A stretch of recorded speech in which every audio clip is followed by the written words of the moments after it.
Muchas gracias, don Carlos, por esta entrevista. En primer lugar, quisiera que nos contara en pocas palabras cómo inicia esta carrera de ser compositor y cantautor de Nicaragua. Bueno, ante todo, Denis Aranís, gracias por darme la oportunidad, no de hacer una entrevista porque no me gusta esa expresión, prefiero esta charla, esta pequeña tertulia, ¿verdad? Este diálogo así espontáneo. Respondiendo a tu pregunta, yo Mejía Godoy, nacimos en la ciudad de Somoto, departamento de Madrid, en el seno de una familia donde todos, absolutamente todos, mujeres y varones, tocaban algún instrumento musical. Porque se juntaron dos familias musicales, los Mejía de Estelí y los Fajardo de Jinotega. Así que de ese contexto familiar y artístico, los Mejía Godoy empezaron a despertar su vocación, sin imaginarnos que nosotros nos íbamos a dedicar a eso. Cada uno tenía que elegir una profesión como modus vivendi, porque ya sabíamos que de la música era difícil conseguir el pan nuestro de cada día. Así que ahí empezamos en Somoto y fuimos con el curso de los años y con la preparación académica adecuada, fuimos descubriendo la poesía, fuimos descubriendo otras áreas de la cultura, hasta encontrarnos realmente con la afirmación de ese ADN que llevábamos en el cerebro y en el alma para crear música en el permanente amor a Nicaragua, a sus raíces. Si pudiéramos recordar, ¿cuál sería la primera canción que usted pone al público, la canción que el pueblo nicaragüense conoció como composición propia de Carlos Mejía Godoy? Fue Alforja Campesina. Aunque yo ya había escrito algunas cositas románticas, boleros, valsecitos, cosas, digamos, sentimentales, la primera canción en la que yo me inspiro en el campo, en los elementos de nuestra naturaleza, de nuestro entorno cultural, el caballo, la carreta, la finca, el rancho, el machete, la milpa, todos esos elementos tratan de estar presentes en esa primera canción, La Forja Campesina, que afortunadamente, a pesar de ser la primera, tuvo suerte y llegó a ponerse, como decimos popularmente, los pantalones largos, gracias, conste, a que los grandes compositores como Otto de la Rocha, como Erwin Krieger y otros cultores me animaron para que yo siguiera componiendo a partir de la experiencia juvenil, casi adolescente, de la Alforja Campesina. Más o menos, ¿en qué año fue la Alforja Campesina? Al salir del bachillerato, yo me bachilleré en el 61, en el 62. Apenas tenía 19 años. Escribí la letra, conte, porque la canción nace de una composición musical del colegio. El profesor de literatura, de castellano, nos pone de tarea un artículo de 2 cuartillas, hablando de algún elemento del campo nicaragüense. Cada uno escogió el caballo, la carreta, el rancho, la troja, el fogón, y yo elegí la Alforja Campesina. Porque me parecía interesante eso como el escapulario, digo yo, que tiene una parte adelante y otra parte atrás, ¿verdad? Eso es el mero escapulario. Ese fue el primer chispazo. Yo lo escribí, Alforja Campesina Pindorera, soy el mero escapulario de mi tierra. Eso fue lo que yo guardé, esa frase. Y eso se convirtió después en verso y más tarde en música. Ya en el 64 ya andaba en la calle de Alforjita. Muchas generaciones nicaragüenses crecieron escuchando a Carlos Mejía Godoy a través de la radio. ¿Cómo entra Carlos Mejía con la música a través de la radiodifusión en Nicaragua? Quiero recordar que yo me inicié en la radio mucho antes de ser creador de canciones. Quiero recordar que cuando yo regresé de León a Managua, ya tuve experiencia de locución y de producción de programas en Radio Atenas, Radio Darío y Radio Philips, que eran tres de las emisoras importantes en la ciudad metropolitana. Ahí me inicié y ya me vine a Nicaragua a trabajar a Radio Mundial, a Radio 1000, Radio Continental y otras emisoras hasta desembocar en la radio que sería Mi Seibo. Mi Seibo, porque esa radio tenía todo ese bagaje de elementos de la nicaragüenidad que para mí eran muy importantes. Pancho Madrigal, Corporito, los cuentos rojiverdes, Sucedió Ayer, El Goyo Carvajal, las novelas. No, la Radio Corporación fue un borbollón de amor a Nicaragua, de aprovechar todo el torrente del ingenio popular, de la magia, de la conversación cotidiana, los pregones, las coplas, todo estaba ahí. Y ahí me fui haciendo compositor, a través del amor a la identidad nacional. ¿Cuántos años trabaja en Radio Corporación con su programa? Imagínate, desde el 69, prácticamente hasta el 79, una década. Una década. No perdí nunca la amistad con ellos, a pesar de que ellos se fueron a la contra, los Gadea Mantilla. Yo dije, más allá de las diferencias ideológicas y políticas, está la amistad. Y nunca perdimos la amistad hasta nuestro día. Ya en la última década volvimos a escuchar a Carlos Mejía en la corporación en un corto tiempo. ¿Qué pasó? ¿Por qué Carlos ya no siguió en la Radio Corporación en esa segunda etapa? No fue una cuestión, digamos, ni política, no, simplemente patrocinadores. Es decir, la radio tiene que recibir dinero por esos espacios para poderse mantener. Entonces, nunca ha habido gran apoyo a la cultura popular nicaragüense. Yo que tuve un programa durante 18 años, el Clan de la Picardía, sufrí, gocé primero, ¿verdad? Porque en los primeros años fueron lindos en términos no solamente de éxito, sino económico. No ganábamos mucho, pero ganábamos, lográbamos terminar completito. Pero después empezamos a contraer deudas. Y eso que me pasó en el Clan de la Picardía, me pasó en Radio Corporación, con el Son Nuestro de Cada Día, sí, que era el programa que yo realizaba. Pero siempre estoy llegando, siempre estoy intentando regresar a la corporación, porque fue mi hogar, como digo, mi seibo, donde yo crecí. Hablemos de la década de los 80. ¿Cómo se desarrolla la obra de Carlos Mejía durante los 80? Hay que tomar en cuenta que yo era simpatizante de esa revolución que años después vino, desde los años 60. Siendo yo un adolescente, yo empecé a percibir, por el mismo hecho de haber nacido en Somoto y de haberme criado en esa ciudad, porque Somoto, la Segovia, fueron parte del escenario de la gesta del general Sandino. Entonces, desde antes que el Frente Sandinista naciera y del que tuviéramos noticias, yo ya tenía una posición contra la tiranía, contra el somocismo. Y eso fue dando forma, porque la formación ética y política también es un tanto como la arcilla en manos del artesano.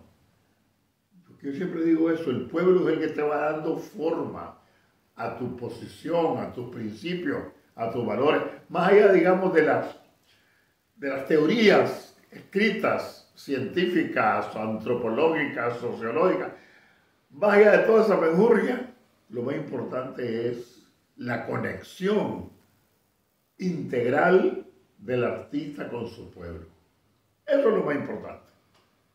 Mientras vos estés con la conciencia tranquila y con la certeza de que estás haciendo lo mejor para tu pueblo, lo demás, como dice el Evangelio, por añadidura. Don Carlos, quiero que hablemos de la misa campesina. ¿Cómo nace la misa campesina? ¿En qué año nace? ¿Y en qué se inspira para escribir esta obra? Bueno, hay que recordar que no hubiera habido misa campesina si no hubiera nacido en la época de los 60 y tanto lo que se llamó la Iglesia Popular Latinoamericana. Eso no se inventó de la noche a la mañana, ese fue el proceso desde el Vaticano, con las encíclicas papales más progresistas, sobre todo a partir de Juan XXIII. Pablo VI, después vino el siguiente, Juan Pablo II, y posteriormente Francisco, porque hubo un papa ahí que murió a los pocos meses. En todo ese proceso, hasta llegar a Juan XXIII y después Pablo VI, la iglesia tomó un giro diferente. Dejó de hacerlo en latín, se hizo en castellano. Era de espaldas al pueblo, se hizo frente al pueblo. El púlpito desde donde se hablaba y se pronunciaban los sermones, desapareció. Pueblo llano. Es decir, una serie de reformas muy interesantes. Y entre ellas, dice la encíclica papal, que debemos de honrar a Dios en nuestro propio lenguaje. Pues estaba bien el latín, pues, pero nadie entendía esa jerigonza. Paga. No, la misa tiene que ser no solamente en el castellano, en el caso de nosotros, sino con el nicaragüense, con nuestras propias palabras. Esa fue mi lectura. Entonces yo, vamos a hacer una misa campesina. La palabra lo dice, no solamente misa popular, sino con los elementos del campo. Con todo ese entorno del que hablábamos, ¿verdad? La montaña, la cañada, el río, rancho, campesinos, pobreza. Ese drama social de toda nuestra América Latina tenía que expresarse a través de las palabras, de los adjetivos y también de los sonidos de nuestros ritmos autóctonos.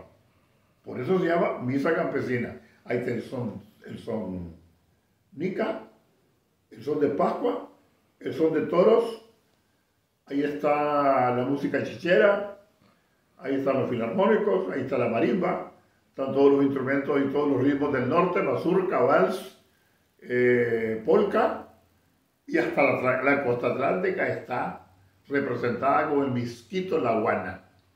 Quiere decir que, siendo Nicaragua tan diversa y tan exuberante en todas sus manifestaciones humanas, sociales y culturales, intenté yo meter ahí flores, frutas, aves, el hombre, con toda su fuerza, su energía y su esperanza por un mundo mejor.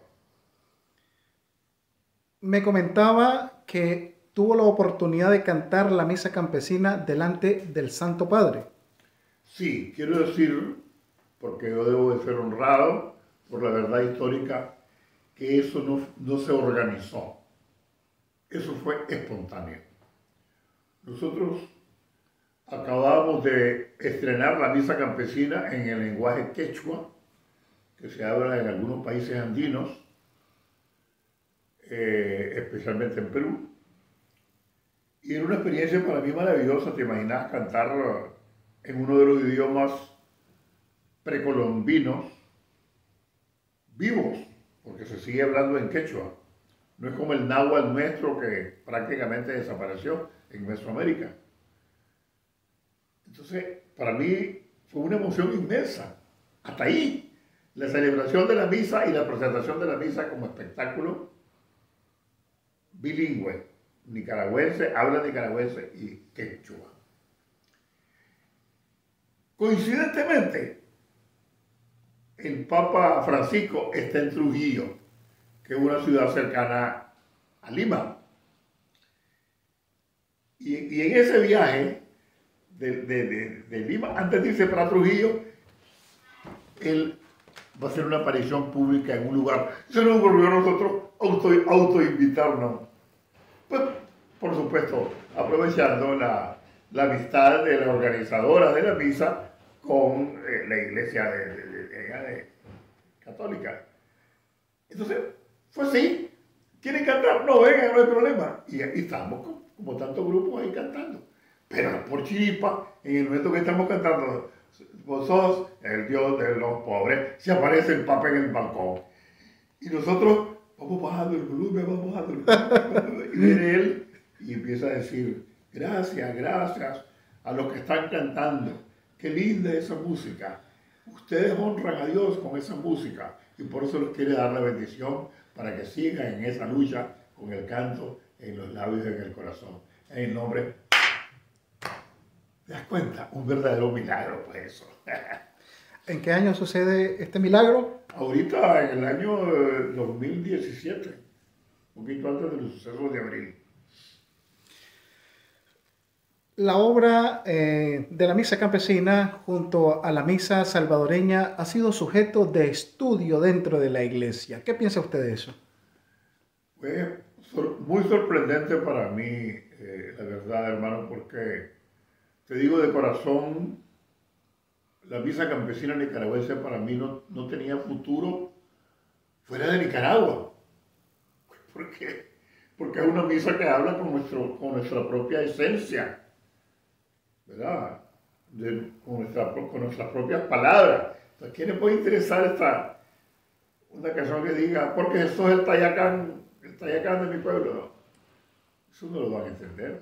Pero bueno, el fenómeno se repitió también con las canciones nuestras que triunfaron en España y en otros países, como sí. Son tus perfumes mujer, Claudio Mirellán, Quicho Barrilete. Bueno, entonces uno como autor nunca sabe qué va a pasar. Y sinceramente a uno no le interesa. Lo que a mí me interesaba era que la misa campesina fuese una misa que se hiciera, que se multiplicara pues en las comunidades religiosas, en las comunidades de base. Y así fue.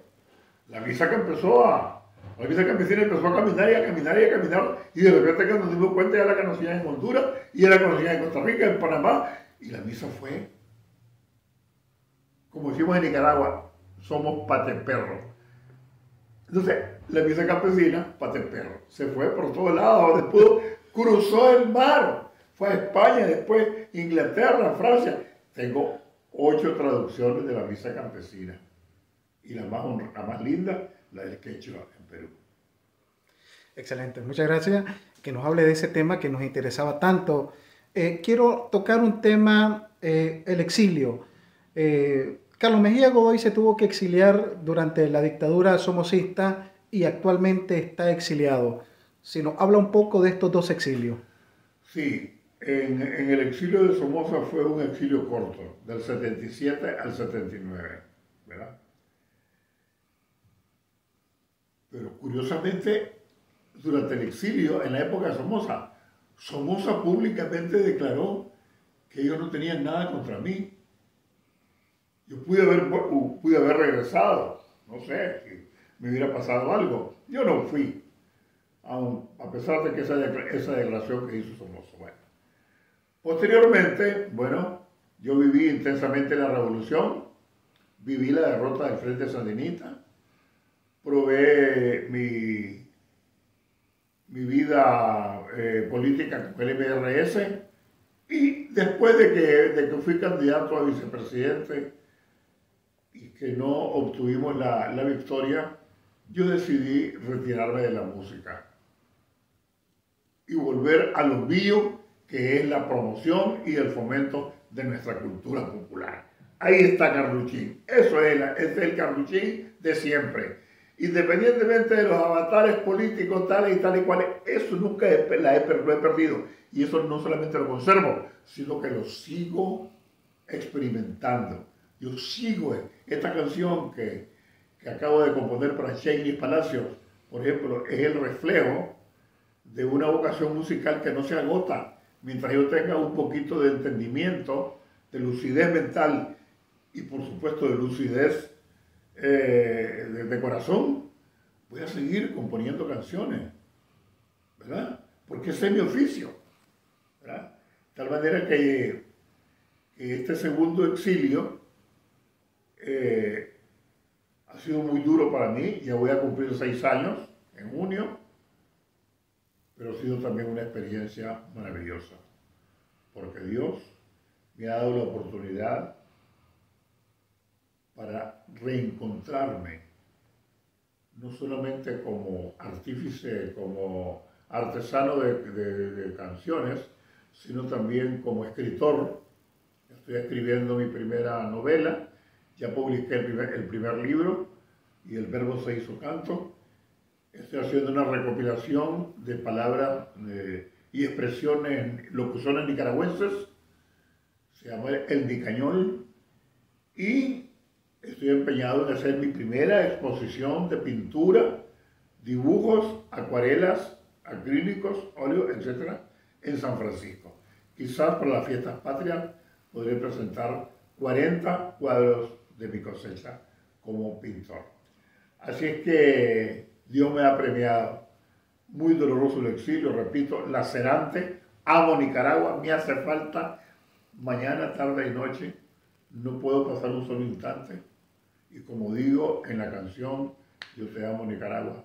Y mañana, patria mía, que me toque dar cuentas ante Dios, pronunciaré tu nombre Nicaragua y moriré feliz pensando en vos. ¿Ha podido Carlos Mejía encontrarse con muchos nicaragüenses ahora que hace una gira por las diferentes ciudades de Estados Unidos y de otros países? ¿Qué impacto tiene que el nicaragüense vea una esperanza en ese canto de Carlos Mejía? ¿Qué impacto tiene personalmente para usted? Bueno, yo para terminar esta entrevista agradeciendo a tu hermano la valiosa oportunidad. Mira, hay una palabra que yo no sé qué significa, pero me parece que retroalimentación. Cuando vos das y al mismo tiempo recibís. Ese fenómeno se da con el público. Cuando yo estoy en el escenario, yo trato de que esa altura de 1 metro, tantos centímetros, etcétera, desaparezca cuando estoy cantando. Mi responsabilidad es bajar de ese nivel físico a un nivel espiritual, sentimental, anímico, tabula rasa, como dice la palabra latina. Y desde ahí, de esa posición de ser accesible, de ser sencillo, de ser comunicativo, brota mucho de la canción. Vos podés tener una buena voz, vos podés tener unos instrumentos musicales muy bien afinados, podés presentar un espectáculo nítido, pero si no tiene corazón, eso es como que estés oyendo un disco o viendo la televisión. Un acto mecánico. Entonces yo todos los días, siempre que me subo a un escenario, esa es mi actitud. Igual que el primer día, tengo la responsabilidad de comunicar a través de la música. Es una responsabilidad enorme. Dios me dio, Dios y el pueblo nicaragüense me dieron esta pequeña misión. Tengo que cumplirla. Pero no solamente cumplirla de la mejor manera. Cumplirla, como se dice popularmente, echando los restos con todos los fierros, dice la gente. Así es. Y yo le digo a la gente cuando voy a cantar, miren que yo soy fachento, les voy a decir. Cuando ustedes regresen a sus casas después del concierto, yo estoy seguro que van a llegar más nicaragüenses que como entraron. Imagínate qué facha. Pero entonces eso yo no lo digo, lo expreso. Porque yo digo que el canto es como el pan. o como el gallo pinto, que no solamente tenés que compartirlo, sino repartirlo, como se reparten los gofios y las golosinas en nuestra gritería, ¿verdad?